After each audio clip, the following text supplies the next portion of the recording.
For the first time in 7 years, Syracuse football is 0-2. The offense has looked completely inept, averaging only 8 points a game. Now, in a newly renovated dome, the Orange try to get back on track against Georgia Tech. Coming up on Cuse Countdown, we'll head inside the courtroom to determine who's to blame for the disastrous start to this season. We'll also tell you everything you need to know about the Yellow Jackets and what Syracuse has to do to get its first victory of the new decade. All that and so much more. Cuse Countdown starts right now.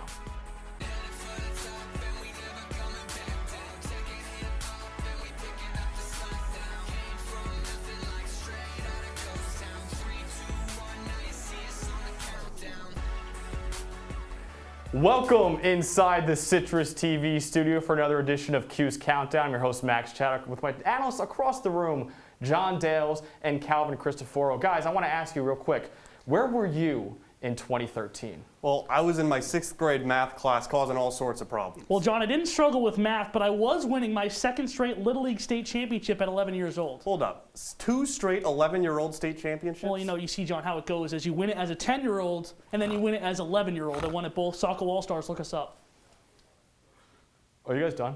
Okay, all right, that's over now. Okay, I guess I asked you guys that because the last time Syracuse started the season 0-2, this past Saturday in 2013, the Orange fell to number 25 Pitt 21-10. And John, at least they scored a touchdown, man. Yeah, they did score a touchdown, but it was a fluke. Came on a 3rd and 11, a one-off deep shot with your backup quarterback in the game. This offense isn't stringing together drives. Yeah, they had 171 yards of total offense in the loss against Pitt, and 69 of them came on just one play. You take that away, that's 102 yards of total offense. That's not going to cut it regardless of the opponent.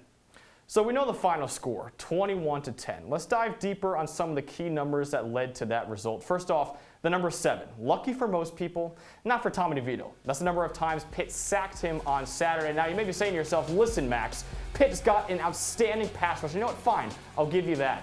But the offensive line also allowed 7 sacks against North Carolina, 7 sacks in the opener, 7 sacks in the second game. That obviously equals an average of 7 sacks allowed per game. That's the most in the country. This isn't a new issue either because last season, Syracuse allowed 4.5 sacks per game, which was the 3rd most in the country. The Orange are currently on pace to be a lot worse this season.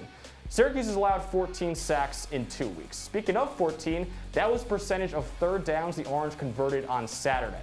SU was a measly 2 for 14 on 3rd down, and if you extend that even further to 4th down attempts, it gets even worse. Syracuse was 0 for 2 on 4th down tries, making them 2 for 16 on 3rd and 4th downs. And on the other side, Pitt converted on 40% of 3rd downs, and the Orange only had 10 first downs all game, while the Panthers had 23. On the season, Syracuse has only converted on 18% of 3rd downs, which is 5th worst in the country and worst in the ACC. One more depressing Syracuse offensive stat, I promise. This one is 1.5. That's the number of yards the Orange averaged running the ball. SU ran the ball 34 times for 51 yards. Now, of course, that stat deserves some context, and sacks are included in rushing yards, and we already went over how Tom DeVito was on his back 7 times in the game. Still, though, running back Jawar Jordan only had 13 carries for 40 yards, which is an average of 3.1 yards per carry on the season. Syracuse has averaged 1.7 yards per carry in the season so far, which is 2nd worst in the country and lowest in the ACC. Now, despite the abysmal stats, head coach Dino Babers is actually encouraged by the way his backs have run the ball. I think they just got to stay with it. You know, obviously there's some things that we've got to correct in the offensive line and other places as well. But the way they're running the football, I'm encouraged. Now, guys, this run game from a stats perspective has been abysmal so far. Calvin, do you blame this more on the offensive line or the fact that both of Syracuse's top backs in Abdul Adams and Jarvion Howard opted out of this season? Well, I think it's a little bit of both. Mo Neal left behind 850 rushing yards, 2,500 in his career. You talked about Abdul Adams and Jawar Jordan opting out just 2 days before the start of the season. And this team at the running back position is just a young group of guys who are still trying to find their identity. Yeah, but Kelvin, I think the blame shifts more towards the offensive line just because of the fact that every single time they're running the ball, it seems like they're running into a brick wall. Now, John, Sean Tucker is averaging 5.8 yards per carry. Should Syracuse be giving him some more touches, you think? I definitely do think that Sean Tucker should be getting more carries. He came in last week, was a good change of pace back. I think that this week he needs to get at least 10 carries in this one. Interesting. Now, there's problems in the run game and problems in the pass game as well. Tommy DeVito's decision-making has been questioned this season. He's only completed only 48% of his passes and has taken 14 sacks, which isn't just an indictment of the offensive line. Also, he has the second worst QBR in the country with a 15.3 rating. John, what have you seen from the redshirt junior? Well, Max, it seems like every single time that he's dropping back to pass the ball, he's not going through his progressions. He's locked in on one receiver, and a lot of times that's Taj Harris. He needs to go through his progressions, look for other receivers, and when he feels pressure, actually throw the ball away instead of hanging on to it for too long. So, John, as you know, the most popular player on a bad team is the backup quarterback. Syracuse's backup, Rex Culpepper, is pretty popular since he threw a 69-yard touchdown pass against Pitt for SU's only touchdown of the season. Now, Calvin, is it time to make the change from Tommy to Rex? Max, if you were to draw a graph regarding my excitement about Tommy DeVito, the slope would be a faster decline than the drop on Space Mountain at Disney World. I started off as one of Tommy's biggest fans, and throughout last season, I found myself defending him over and over again. It's not his fault, I said. It's all the old line, I said. He's the most sacked quarterback in college football, I said. I thought 2020 was going to be the year DeVito finally lived up to his 4-star rating. But then, the season started. Tommy gained just 112 yards through the year on 13 of 31 pass attempts in the opener against North Carolina. A completion percentage of 42%. 42%!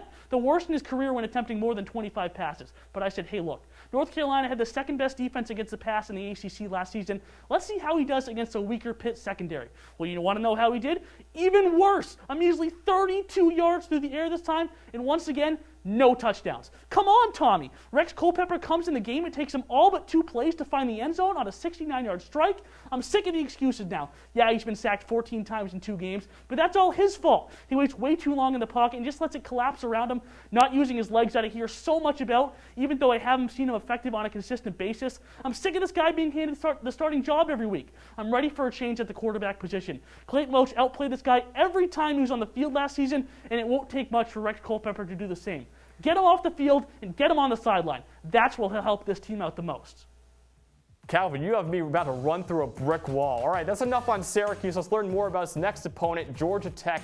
We'll tell you all about the Yellow Jackets when we come back on Cuse Countdown. Don't go anywhere. Fancy pants peanut butter? A big screen television? You haven't even bought a sofa yet. A motorcycle? When your father finds out, he's gonna flip his shoes with 2 buckles? What do you even need 2 buckles for? Mr. Big Shot, buying whiskey shots for everybody in the bar. From the looks of it, I'd say nobody even remembers. Feed the pig. With the groove, show proof, keep it smooth as I bust the move. Where you step in swiftly, with me keep up. If not, just stop, pop a squat, put your feet up, read up, pay attention, listen to the melody. Remember what you heard, got my words to the spell of me. Top notch, got them all jumping like hopscotch, or jumping rope like double dutch in the air. Show me what you got, keep it hot like the heater. You thinking you a treat, cause you're sweet, but I'm sweeter. Leader of the pack, cause they all stay behind me. I'm old school, you don't skip tracks, you rewind me. Find me, working on my craft. They said a bottle was just a bottle.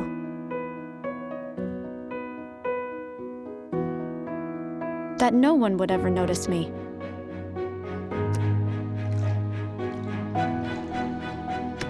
But I knew I could be more. That one day, I would make people smile.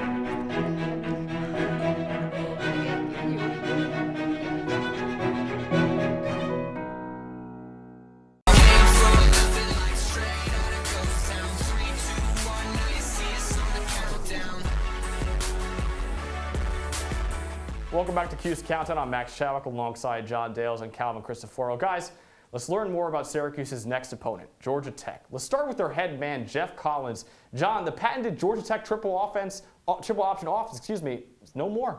Yeah, it isn't, and Jeff Collins is the one heading that rebuild. He's been there now. This is his second year there. He's got a 4-9 record so far. So he's up against it, building this program back from where it was. They were really dependent on the triple option. So I'm not 100% sold he's bringing him back. What I am sold on, though, is his nicknamed DJ Jazzy Jeff for the playlist that he plays during their practices. I'm all in on that. I love it too, John. He went 3-9 last year, though. He's still transitioning away from the triple, but one thing's for certain. This Georgia Tech team has gobs of young talent. I don't think they're going to make it this year, but they have a lot of talent in the future. It's very bright.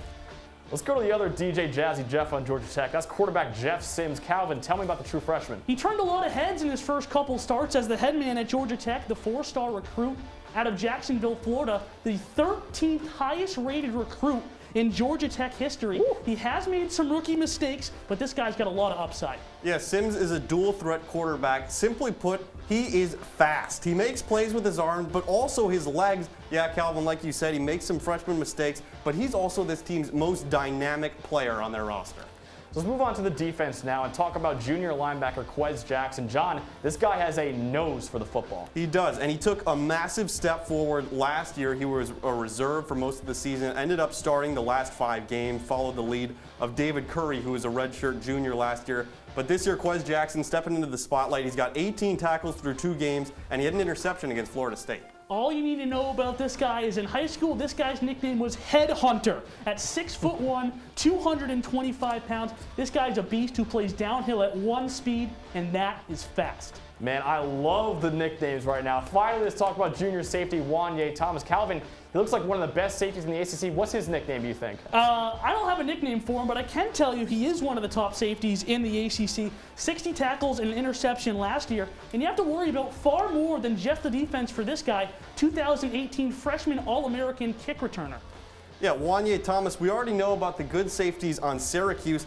Thomas can fit in right at the same level of Trill Williams and Andre Sisco, and if DeVito makes a mistake across the middle in this game, Wanye Thomas will likely be there to capitalize on it. Absolutely. So the Yellow Jackets have had an up-and-down season so far. They upset Florida State in Week 1 in Tallahassee before being blown out at home versus number 14 UCF. John, what do you make of Georgia Tech so far? Well, Max, like you said, this has been an up-and-down season for them. They're a young team. They do have talent. We've seen how good they can be with the win against Florida State. We've also seen how bad they can be with the loss to UCF. Yeah, absolutely. This team is going to be up and down all year long. Like I said, this team is a couple years out from being a true contender in the ACC. So we met Jeff Sims already. Let's dive deeper on him. So Calvin, most people are calling him a future Heisman contender. Are you buying the hype on Jeff Sims? I mean, it's a little bit too early to say that. I know he's impressed in his first 2 games, but he is still a freshman out there, has turned the ball over 5 times, making some silly errors. I'm not sure if I'm ready to go that far. So Calvin, like Georgia Tech, Sims has had an up and down year. Now, do you think the Syracuse defense could take advantage of an inexperienced quarterback? Absolutely, I think they can. Like I said, 5 turnovers in 2 games. Syracuse defense has 5 turnovers in 2 games. That's a match made in heaven for the SU defense to set the offense up with some short fields. So one area where Georgia Tech struggles is in the red zone. They've scored on only 56% of their red zone opportunities, which is 3rd worst in the ACC. Now, John Dales has more on what's gone wrong for the Yellow Jackets when they're 20 yards from pay dirt. True freshman quarterback Jeff Sims might be Georgia Tech's best player on their roster. But he's still a true freshman, though, and he's made a couple of freshman mistakes in the red zone, especially early in the season. We'll walk you through a couple of plays through Week 1 and Week 2 where he made mistakes. First off, a pass against Florida State. Now, take a look at his helmet. He's staring down his receiver this entire play, so there's no question where he's going with the ball. Now that he feels pressure, he has to get rid of it, so who does he go to? That same receiver he's staring down and waiting right there for the easy interception is Florida State defender Asante Samuel Jr. We'll take another look at it right here. That's the cross going left to right on your screen. Jeff Sims locked on him the entire time, doesn't go through his progressions, so an easy interception for Florida State, a costly turnover for Jeff Sims. This time last week against UCF, speed option play. Jeff Sims takes it, and look at that outside linebacker. He commits to Sims, so he has to pitch it here. If he pitches it, it's probably a touchdown. Instead, he holds onto it, doesn't tuck it away, holds it like a loaf of bread. UCF falls on it and recovers it. Another costly turnover for the freshman. Against an SU defense that's proven they can take the ball away, Jeff Sims has to play smarter this week. Thanks so much, John. Well, a lot has gone wrong for Syracuse this season. Who's to blame? We'll point the fingers and determine who's innocent and who's guilty in Countdown Courtroom. Don't go anywhere. Cuse Countdown will be back right after this. What are you, superheroes? Just four brothers who hate bullies and love this city.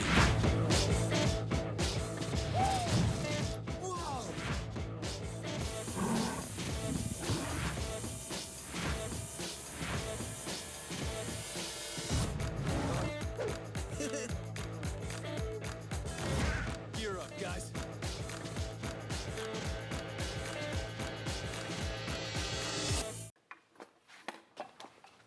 Did you hear about the pony with a sore throat? He was a little horse.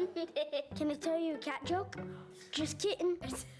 Why couldn't the Wait. Why was the basketball court all wet? Why? Because the players kept dribbling all over it. Where did cats go on vacation? New York.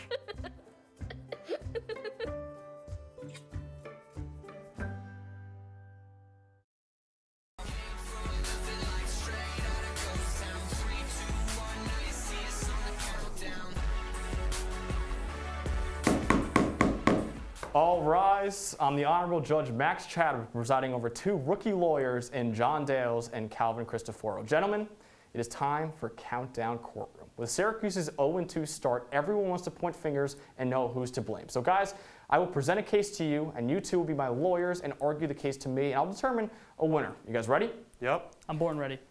All right, the first one. The tight ends are suing offensive coordinator Sterling Gilbert for negligence. Mr. Cristoforo, you may proceed. Judge Chadwick, permission to get animated in your courtroom? Absolutely. The tight end group has one target in 2 games. Aaron Hackey last year had 6 touchdowns, John. 6 touchdowns. This year, he has more tackles than receptions. Your client's got to get him the ball. They're the most efficient position group on the field. This offense isn't scoring, and I know why. The tight ends aren't touching the football. My client is doing the best he can given that they're 2 games into the season. And you know what? Concerns can't be about the tight ends right now because this offense has nothing going. The quarterback has been sacked 14 times. Yeah, they need to get more going on offense, but it doesn't matter who gets the passes. If it's the wide receiver, the running backs, tight ends can't be complaining about not getting the glory right now. Absolutely they can, because this team's not scoring touchdowns, and I just told you, all the tight ends do is score touchdowns. You get them the ball, you find yourself in the end zone. I'm sick of seeing wide receiver screens every other play that lose 3 yards. The problem right now isn't the tight ends. The problem's the offensive line and the quarterback taking too many sacks. The tight ends, yeah, they could get a few more targets, but I don't know that that solves the problem. All right, gentlemen, I made my decision. I'm going to go with Mr. Cristoforo. I do believe the tight ends, I think, are the best position on the offense, and they are being completely ignored right now. But, John, you have a chance to redeem yourself right now, because next up, quarterback Tommy DeVito is suing the offensive line for reckless endangerment. Mr. Dales, please state your case. Tommy DeVito has been mistreated by his offense so badly, it is egregious. I have gone into the lab and measured it out. He officially, according to my calculations, has 2/100ths of a second every single play to get rid of the ball. That's right, 2/100ths of a second. That can't be happening for a college quarterback. He doesn't have enough time to go through his reads. He's getting hit by a defender every single play. John, that's not true. It's 100% Tommy DeVito's fault. He's getting sacked. He waits in the pocket way too long and just lets the walls collapse around him. Tommy DeVito threw 15 passes last week against Pittsburgh and was sacked 7 times. Rex Culpepper threw the ball 9 times and wasn't sacked once. Coincidence? I think not. DeVito holds on to the ball, Culpepper gets rid of it, it's all on Tommy DeVito. You know what you're doing there, Calvin? That's a little something that we in the business like to call victim blaming. The quarterback's not the problem why he's getting hit so much. It's the offensive line. They're not giving him any time. I don't know if you know this. There's a guy named Chris Elmore. He's a fullback. He's the starting left guard on this team. That can't be happening on a Power 5 program. DeVito's got to know that, though, so he's got to throw quick slants. He's got to get the ball out sooner. Rex Culpepper can do it. Why can't Tommy? All right, gentlemen, all right, I heard enough. I'm going to go with Mr. Dales on this one. This offensive line is absolutely abysmal. Anyone will look terrible behind that offensive line, even Trevor Lawrence. So finally, guys, it's determined all now. The defense is attempting to divorce the offense for not meeting their needs. Mr. Dales, who deserves to keep the newly renovated dome in the divorce?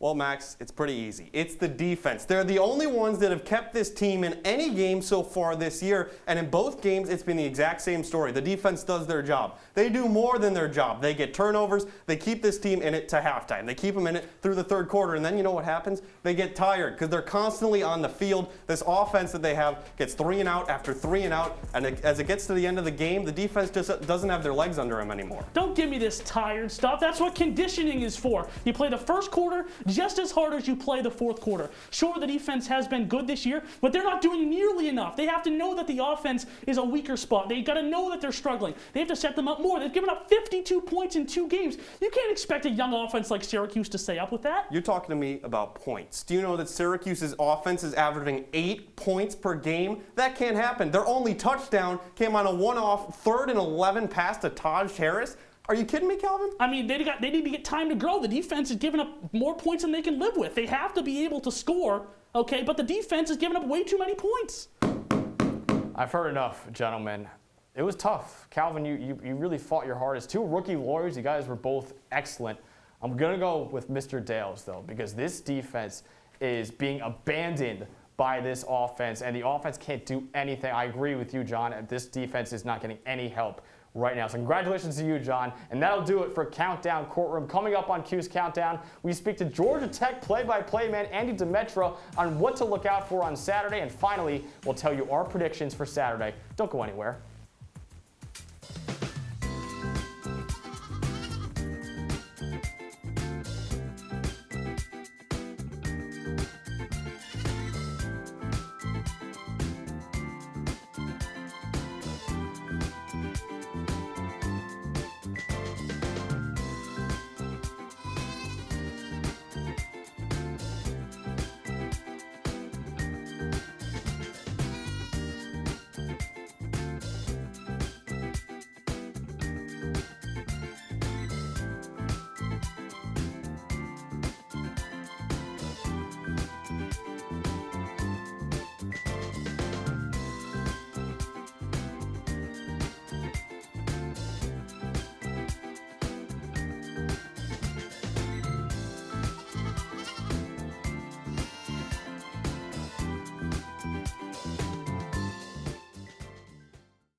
They said I have troll teeth. That my voice sounded like a possessed baby doll. That no one would ever love someone as stupid as me. That I was fat, ugly. Disgusting.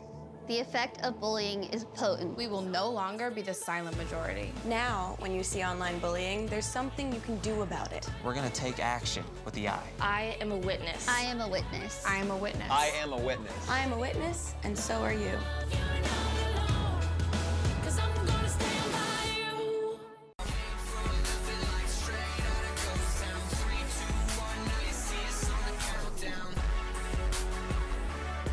Welcome back to Cuse Countdown. I'm Max Chadwick along with John Dales and Calvin Cristoforo. Before we get into our predictions for Saturday, let's first talk to Georgia Tech broadcaster Andy Demetra, who is actually a graduate of SU. Andy, thanks so much for the time, man.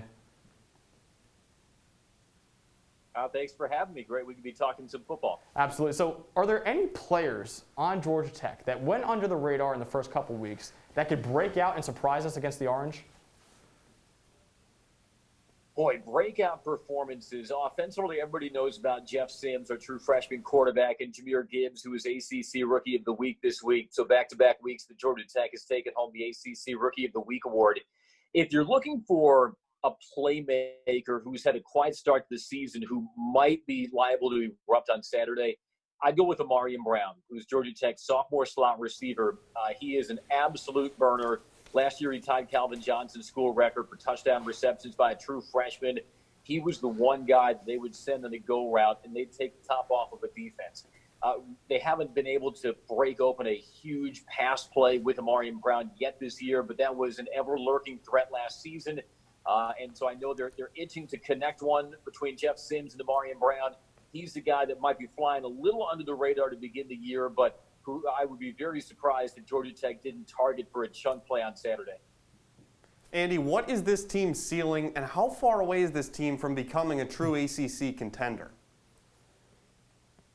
If we're looking at Georgia Tech's ceiling this year, you got to keep in mind they have a very ambitious schedule. It was ambitious before things were thrown into disarray because of COVID, but they're coming off facing the number 12 team in the nation in UCF. They still face Clemson. They still face Notre Dame, and now going on the road to take on Syracuse. And we know SU is 9-3 at the Dome since 2018. So their ceiling is a little hard right now to divine for this season because they are still so young and that schedule is so rigorous. But if you look long term, by the end of year 3, year 4, I think that's when you're going to start to see this roster look more like how Jeff Collins envisioned it. And if that can allow them to climb up the Coastal Division again and to challenge the teams that are now competing for that top spot, like the North Carolinas, like the Virginias, I think Georgia Tech fans would be very satisfied with that progress. It's never going to be easy because Clemson is always one of their permanent Atlantic opponents, and Georgia's also one of their permanent non-conference opponents. But Georgia Tech continues to upgrade its talent, and with how chaotic the Coastal Division is on an annual basis, I think there's great gains for Georgia Tech to make its way up in the standings. Andy, I got to ask you, what is Georgia Tech's biggest weakness, and in what aspect of this game does Syracuse have the biggest advantage? I would say they faced a very high-speed offense last week in UCF, and they allowed 660 yards. They made some good tackles in space, but they had trouble holding them inside the red zone. They're not yet playing with their full stable of guys that they anticipated being substantial players.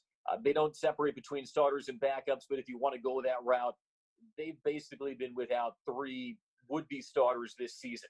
So defensively, they're not quite where they want to be. Pass rush has been a chronic issue for Georgia Tech, predating Jeff Collins. They haven't finished higher than 108th nationally in sacks per game. So as many troubles as Syracuse has had with its pass protection, that might not be something that bites them perhaps as much on Saturday. So defensively, I think they're still growing into the system. They're growing into this year and are still looking for more consistent disruption in the pocket. That's where I think their biggest weakness lies. Special teams as well. They've had 4 kicks blocked this season. That's a season in itself, but they have 3 field goals blocked and an extra point. If it comes down to a closely contested game within a possession or where a field goal could swing momentum from one side to the next, Georgia Tech has given itself far more angst than it would care to admit through 2 games. So pay attention to that phase as well. It's not been something Georgia Tech has been pleased with through 2 games, and they're hoping it won't rear its head again on Saturday. The man, the myth, the legend, Andy Demetra. Thanks so much for the time, Andy. All right, man. Thank you. All right, enough previewing of the game now. Let's get to our picks. John, will Syracuse go 0-3 for the first time in 12 years? I hate to say it, Max, but they will. I think that Georgia Tech comes into the Dome and they get a 27-17 victory. Jeff Sims, he's going to make plays. He's going to make mistakes, but he's going to make more plays than Tommy DeVito will. This SU defense, they'll cause turnovers, but the SU offense is giving me nothing to prove that I should pick them. No way, John. Syracuse wins this game 17-13. I think the defense plays great. I think they set up the offense for a lot of short fields. Jeff Sims has only played 2 games in his college career. The man is not going to know what to do when the Syracuse defense, who's looked great all season, throws different looks at him. I think Syracuse's defense is going to be flying all around over the field. Maybe a defensive score in this game. I think Syracuse scored just enough points to beat Georgia Tech in the first time in school's history.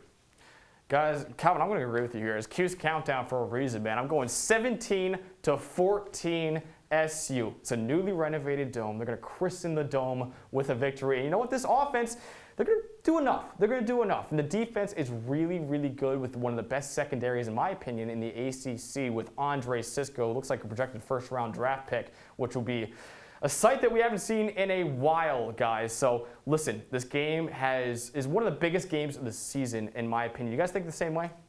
I do. They can't afford to lose this game. If they lose this game, I can really only pencil them in for 1 win on the season, and that's Liberty. Georgia Tech is about as bad as you're going to get in the ACC. Other than Syracuse, they have to win this one at home. That's all we got for Cuse Countdown. Kickoff is at noon on Saturday. Be sure to follow our Twitter at CitrusTV Sports for live coverage throughout the game. For John Dales and Calvin Christopher, I'm Max Chadwick. Have a great night.